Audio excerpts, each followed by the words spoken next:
just wanted to go over a quick list of the things that everybody should have together by now, just to make sure that they're safe, that they're being independent and not going to rely on anybody or the government to take care of them during any kind of crisis. So number one is water. I talked about water being the single most important thing because basically humans can only live for 3 days without water and you're dead. So obviously water is the most important thing. You can live without food for a month, even longer, but you cannot live without water for 3 days. So if there was some kind of incident, whatever that might be, and the water source was cut off in your city, your town, your home, are you prepared? And if you are prepared, how much are you prepared? Do you have an extra bottle of water, or do you actually have enough water to take care of your needs for a while? Because I think at this point you should have enough water to take care of yourself for at least 2 weeks, and then also have a plan going where you could get to a water source that was independent, so that you wouldn't have to rely on the government giving you water or anybody giving you water, if that was even able, if there were even able people to help. And either way, you want to take care of your water needs first, number one. I'll leave some links. I don't work for any of these people, but Alex Jones really recommends Ecoloblue. It seems like an amazing thing. I have a water source in my land, so I plan on going to my land when I leave the city. But let's move on to number two, because we got the water thing as being the number one most important, okay? Above everything else. I'm not talking about washing hair or brushing teeth. I'm talking about having water to live as a human being. Cannot put enough importance on that. Okay, number two, food. By now, I hope you have a closet full of food, at least. Canned goods and other things that can be kept for a while and hold up.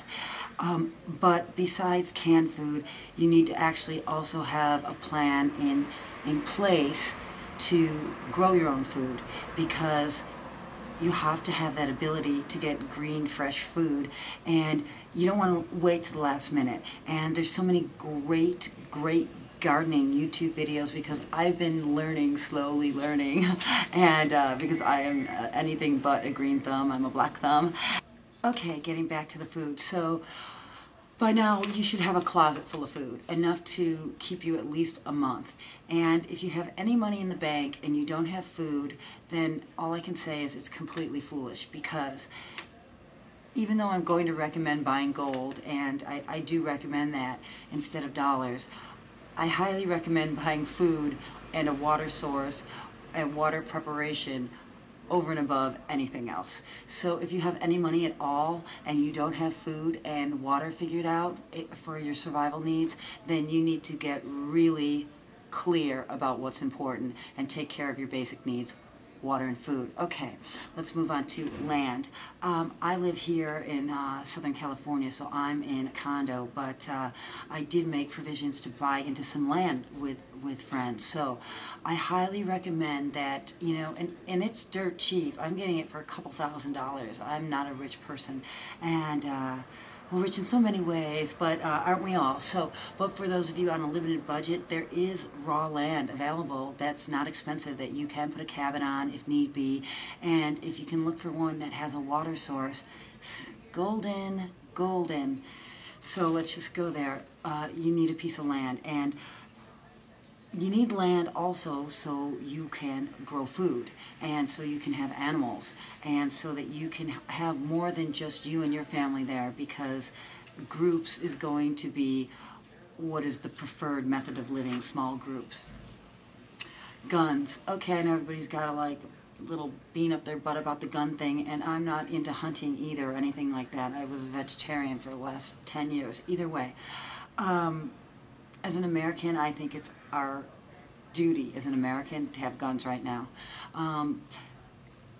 That's the difference between a free country and a not free country. So if people think that it's okay, to take away the guns from all the normal people, that you can protect yourself with a gun, because all the people that break the law are going to have the guns, and they're not going to care about turning in their guns or doing anything that the administration wants us to do concerning guns.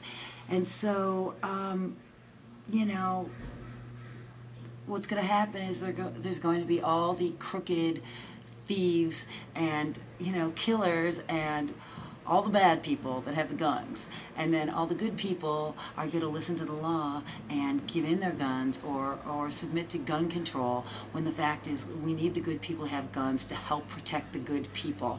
And that's just a basic history lesson we should have learned, and why they put it in the Constitution to begin with. So I'm not going to debate it. It's there for a reason. Support it. Please buy a gun now before it's too late, and stand up and be an American if we need you to. 5, energy source. You're going to need to figure out an energy source just in case. Now there's great options. There's solar, there's wind, there's gosh, I don't know, I can't come up, well, methane. My neighbor owns a bunch of cows, and yeah, they taxed him $100 per cow methane tax. Isn't that amazing? Yeah, so what he did was he turned around and he harnessed his manure and the methane that comes off the manure, and now he's running his whole farm off of that. So there are alternative methods. You can find so many people on YouTube that already are doing these things that can instruct you on how to do them cheaply. It's just a matter of looking into them. And please, what I'm saying is, get that in order. Don't wait anymore. We're not in the waiting stage anymore. We should be at a certain level of preparedness, and that's why I'm going over this guideline, so we're all on the same page. Okay, number 6, medical needs. I am far short in this department myself, but we have to have basic medical needs, and I know that some people have done some great videos on how to stitch up stitches and things like that, things that I would never know. But if you don't have a nurse or a doctor and you're some kind of horrible situation and you need to stitch somebody up, this will show you how to do it. I wouldn't recommend taking it, you know, on the road and moonlighting it as your second job or anything, but if you're in a disaster situation and that's all you have, then I would watch a few YouTube videos on it and get the necessary small items just in case medical things. Let's face it, you're not going to be able to do brain surgery, but there are some things you can do. Okay, number 7, garden. I kind of covered this already in the food department, but it deserves its own mention. Gardens are just imperative. You need to start a garden now. I am living in the city and I have a porch with no light really, even though California has a lot of light. I don't have the space, and I have to bring in fake light, and I'm going to start growing vegetables here, you know, to get used to it, to get a hang of it, so that if I ever have to do it, I'm not stuck going, oh, okay, now I have to figure out how to do it, and I've never had any practice, and besides, it's going to take me at least 4 months for anything to grow that I can eat. So obviously, if you have land already, start growing gardens, you know. Patriot gardens is what they're calling them. I call them good sense gardens. Not only is it wonderful, I'm having such a great time, like playing in the, here's my little garden I've got going here. I've started, it's all organic soil, and I'm starting peppers and that kind of stuff, and I'm just starting to learn how to grow because I'm just not good at it. So I highly advise you to do the same. And there's an amazing couple sites on YouTube that I love. One of them is gardengirltv. She's just great at gardening tips, indoor and outdoor. And I'm a big fan of pioneerliving. This chick is amazing. I mean, she knows how to do everything, and she teaches you how you can grow enough food to feed your entire family indoors. It's a necessity to be able to grow food indoors if you can't count on food coming in from any place else, and especially if you live in a wintry place. So it's just great. So I highly recommend starting your gardens now, starting to learn that trade now, and checking out those YouTube sites because they're really great and fun. Okay, 8, gold or silver. After you secure your water, food, and land source, I highly recommend taking any other money or stocks than turning them into gold and silver.